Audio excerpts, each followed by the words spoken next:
If there's something that I find really cool about this event, it's the fact that there is an exit portal on both sides of the event map. Hey guys, Waffles here. Welcome to another Maplestory event guide. Now, this video is going to work a bit differently compared to my usual guides, and the main reason for that is because there are actually two events going on right now, which means two different types of coins. The first event that is going on is going to be the Line Friends X Maplestory crossover event, and the second event is definitely the one that everyone's got their attention on, which is the Maplestory's 14th anniversary event. With there being two events going on at the same time, we have a couple of dailies to keep track of, but just by going off the patch notes, this might all look overwhelming. Believe me when I say this, but the Line Friends event is actually a really small. It's almost as small as the previous crossover event, Cardcaptor Sakura, maybe even smaller. This also unfortunately means that the coin shop is just as small. But don't let that discourage you from participating in this event, because there are some things that are from this event that you cannot get from the 14th anniversary. And even if the coin shop doesn't satisfy you, that's okay, because the 14th anniversary shop easily makes up for the lack of goodies. While this event is still pretty fresh out of the box, we're still going to try and go over everything that this event has to offer. Though I will point out that this is going to be one of two videos that I will be making for the 14th anniversary event. The main reason for this is that there are two seasons for the 14th anniversary event, so there will be brand new stuff during the second season in which I want to have more information on before I showcase a guide.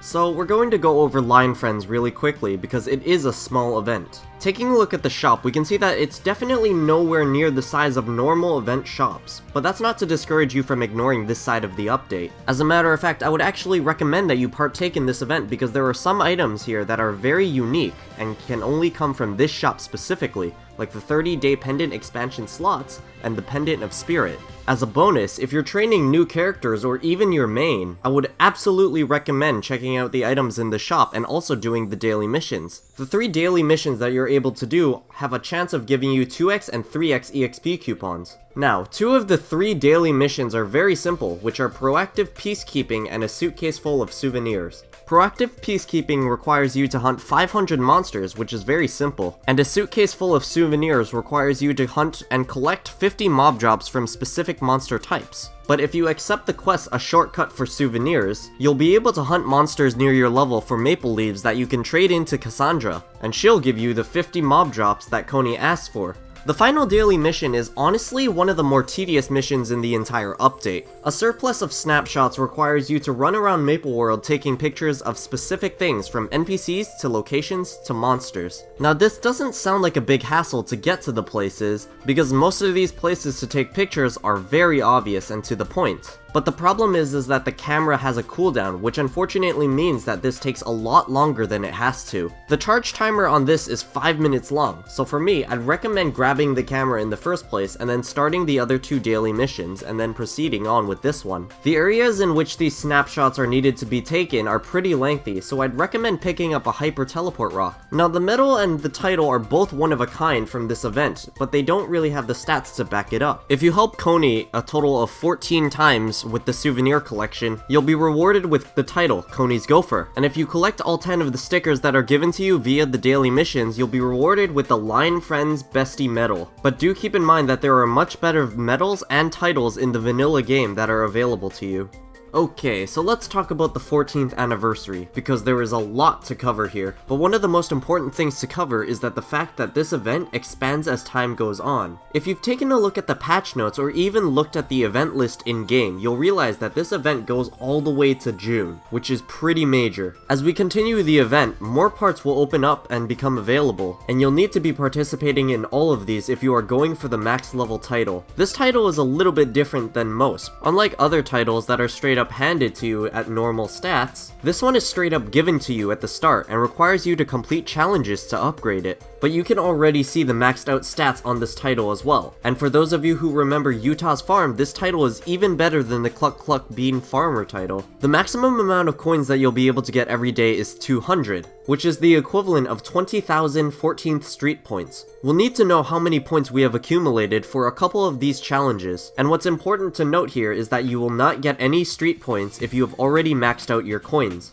So I've already mentioned this already, but the 14th anniversary event is split off into 2 different seasons essentially. Season 1 is going on right now, which includes the Chaos Pink Bean Theater, Club V, Dance Battle V, Override Fashion, Nova Planetarium, Restaurant Red, Renegade Fitness, Cafe Rising Heroes, Legend Tower 62, the Arc Museum, and the Tempest Arcade. With the exception of a couple, each of these have their own way for you to get 14th Street coins and points. Dance Battle V is a minigame where you copy Frito's dance moves. There are 4 different types of options to choose from, but once you start getting to the later rounds, he'll start throwing out multiple dance moves at once, and you'll need to answer them in the correct order. There are a total of 15 stages, and you can earn points and coins for each stage you clear. One tip I can give you is to try and recognize each of his dance moves by a simple character. You should be able to easily type in the characters, alongside watching which dance move he's using. Override Fashion is a bit of an odd one out because it actually requires you to be in a training map rather than in the event map. This is how you're going to be able to get a lot of the Maple Anniversary equipment from old events. Upon accepting the quest, you'll start seeing coupons drop on the ground when you defeat monsters. Each of these tickets will reward you with 5 street coins and a random Maple equip. As you collect coupons, you'll be able to access more and more of the fashion shop, which is where you'll be able to buy a lot of the anniversary items as well. This is also going to be the area where you'll be able to buy Maple Anniversary cash equips, but do keep in mind that you'll need to collect coupons in order to access this shop in the first place. Starforcing has always been a major issue in the game, and even at the endgame it's very common for a player to be frustrated by this enhancement system. But the good news is that there's an area in the 14th anniversary that helps with this problem. Enter the Nova Planetarium. This place is one of the areas in the 14th anniversary street that you're going to want to get used to. While you are inside the planetarium, you'll be able to gain 14 street coins as you Starforce equipment. The higher the price of the Starforce, the more coins you'll get. As a bonus, while you are Starforcing inside of the planetarium, any equips that you are enhancing between 12 and 15 stars will not have a chance to boom. So basically, as long as this event is around, we have free safeguarding from 12 to 15 stars. This unfortunately does exclude superior items like Tyrants, but will work wonders with your Absolab and Sweetwater equipment. Another important note is that the Nova Planetarium has the potential to be the fastest way to cap coins. If you are Starforcing level 150 equips, it's very possible for you to cap coins within 10 minutes. If you're looking to train up fresh characters, you'll definitely want to look into this event. The 14th anniversary comes with a lot of areas that support new and growing characters. One of these areas is Restaurant Red, which allows you to buy items with street coins to take your character up a full level if you're between level 100 and 200.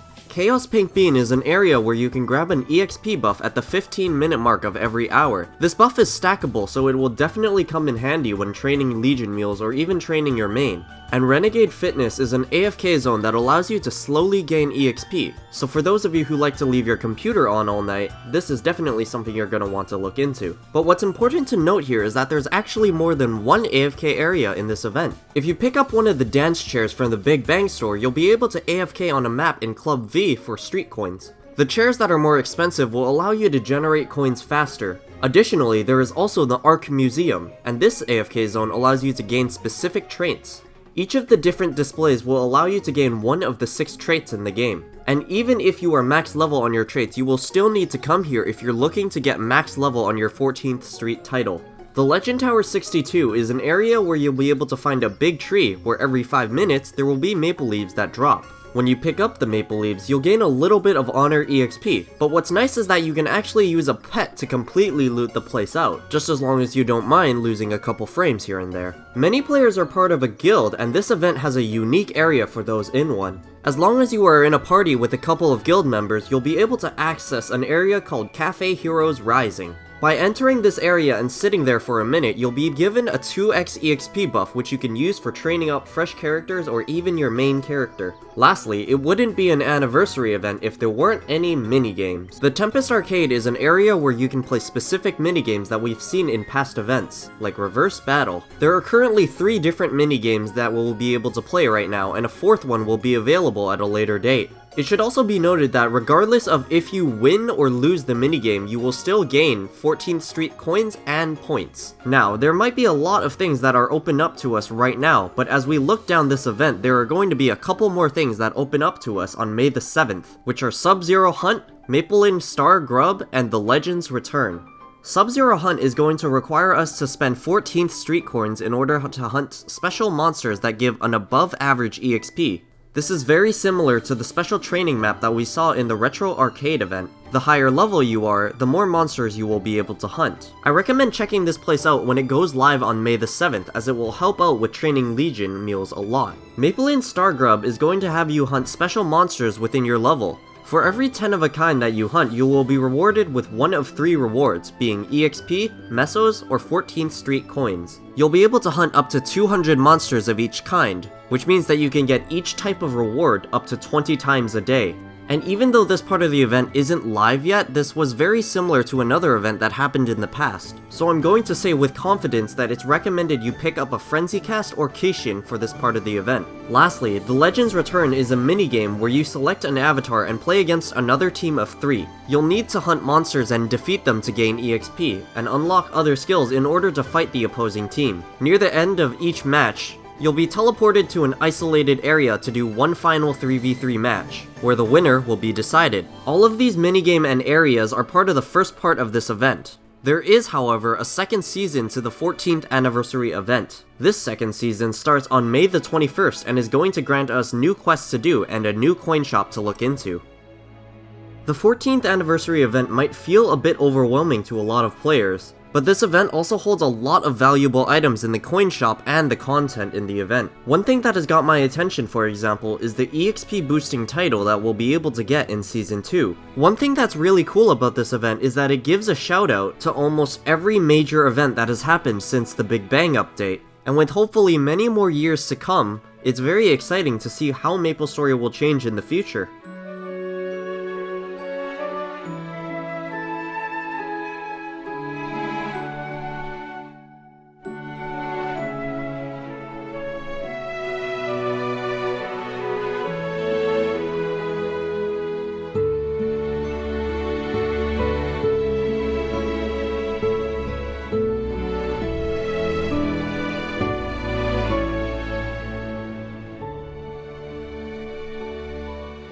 Wait, Yoshi, were you checking the patch notes in the middle of the run? What? On the website? Yeah, in the middle of the run. Yeah, I was too. Well, here's the thing. I can afford to check them because I don't get down to 1 life. Got him Oh, there. Oof. ooh, Rama. Oof.